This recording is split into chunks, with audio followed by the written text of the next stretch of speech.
HammerLock Wrestling, released for the Super Nintendo in October 1994. Because when you think high-octane wrestling action, you think hammerlocks.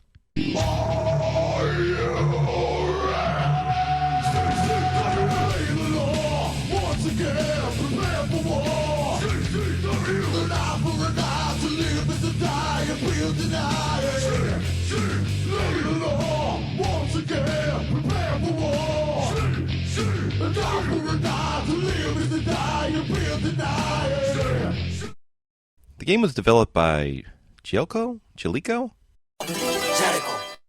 Oh, thanks. Jaleco, or the Japan Leisure Corporation, made a wide variety of console and arcade games from the 80s into the 2000s. I always remember them most for publishing the Bases Loaded series for the NES, and also for making Rival Turf in its glorious, glorious box art. HammerLock Wrestling is actually a port of a Japanese game called Tenru Genichiro no Pro Wrestling Revolution, and is based off Tenru's war promotion, war standing for, no shit, Wrestle Romance. The company later changed that to Wrestle Association R, which doesn't make any more sense, but at least doesn't have romance in the name. War always used a lot of freelancers and people who work for other companies, so they could put on the most random matches. Seriously, at one point their six-man tag champs were Scott Putski, Bob Backlund, and the Warlord, who sadly are not bosses in the game. Bob also got to team with Jimmy Snuka and Mil Mascaras in 1995. And HammerLock Wrestling reflects that. Tenru is in the game, of course, but everyone else is a wrestler from a different company with their appearance and name changed. There are stand-ins for Hulk Hogan, Stan Hansen, Lex Luger of all people, Yokozuna, Mitsuhara Misawa, with the dapper Nom de Guerre Spud Marmoset, Jumbo Tsuruta, Keiji Muto and the Great Muta, and Shinya Hashimoto as Selvis Taquito. Now, people have always made Elvis jokes about Hashimoto. Why not just call him Elvis? Were they afraid of the dreaded double lawsuit? Anyway, this is a pretty crazy roster, although it probably didn't register with the average kid renting the game from Blockbuster. HammerLock has some solid options. In exhibition mode, you can do singles or tag, and the game actually supports 4 human players if you have a multi-tap accessory.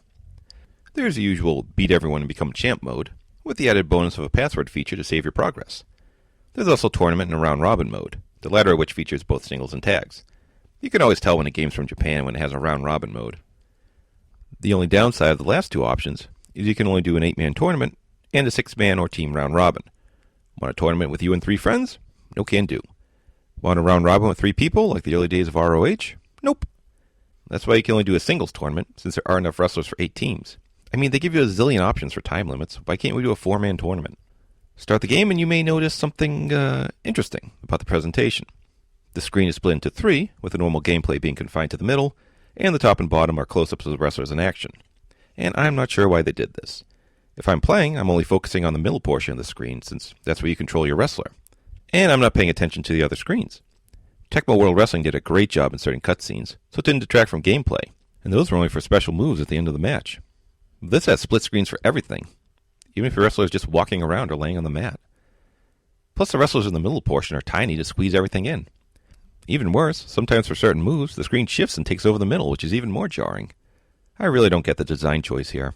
And don't get me wrong, it looks nice, but it's so distracting and there's no way to turn it off. At best, you just kind of get used to it after a while.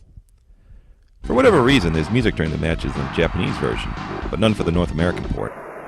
Maybe they just didn't want to pay the composer again? As for controls, you can grapple, attack on the mat, come off the top rope and all that, although I had the damnedest time with grapples. I tried mashing buttons, I tried timing the grapples like Fire Pro, and I would rarely win grapples, even on the easiest setting. On the plus side, when you do pull off moves, there's a nice variety, although I don't remember seeing any hammerlocks. After the match, the game gives you the time and the move you won with. I just won this match with a moonsault press. I guess a moon assault press. The game has some translation problems. When you're having a tournament and come to a match you're not involved in, instead of a skip option, the game asks, "Do you watch a match?" You can file this one under one bad idea sinks a decent game. Take out the split screen, maybe tweak the controls a bit, you'd have a fun game. As it is, I can't really recommend it outside of some curiosity plays, or if you ever want to see a Lex Luger Jumbo Tsuruta showdown. Hey, last note, people have asked about t-shirts, and we're proud to say they're available again. Follow the link to our shop at Pro Wrestling Tees and check out the Pancrest logo shirt, available in white or black.